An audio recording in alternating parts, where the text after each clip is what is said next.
مس بینا اپنی کلاس کے اندر جاتی ہیں اور لڑکیوں سے کہتی ہیں، آج آپ سب مجھے اپنے ابو کے پیشے کے بارے میں بتائیں۔ یہ کہہ کر مس بینا نے فروا کی طرف اشارہ کیا۔ سب سے پہلے تم بتاؤ۔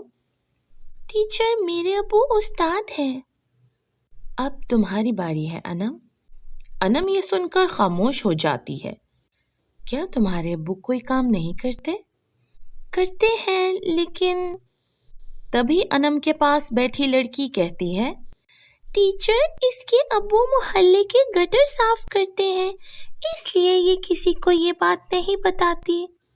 یہ سن کر سب ہنس پڑتے ہیں۔ بری بات، سب سے پہلے ہنسنا بند کرو۔ سب لڑکیاں خاموش ہو جاتی ہیں۔ دیکھو انم بیٹا، اگر تمہارے ابو چور ہوتے اور تم لوگوں کو حرام رزق کھلاتے تو یہ بات تم سب سے چھپاتی۔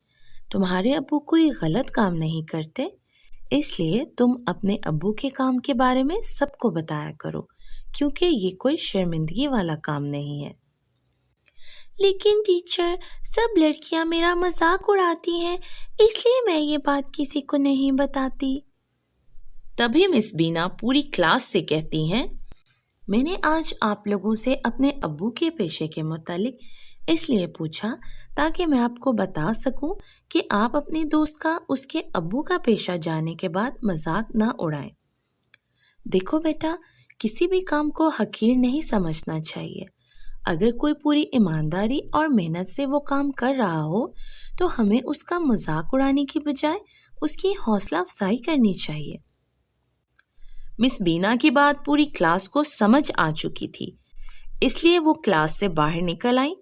باہر نئی ٹیچر شازیہ ایک کھیل کے لیے لڑکیاں سلیکٹ کر رہی تھی۔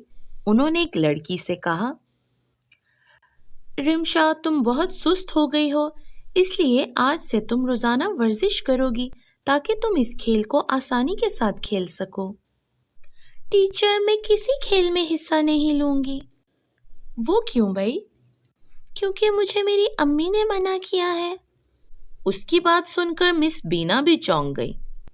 بیٹا، تمہاری امی نے تمہیں کیوں منع کیا ہے؟ میری امی کہتی ہیں کہ لڑکیوں کو زیادہ بھاگ دوڑ والے کام نہیں کرنے چاہیے۔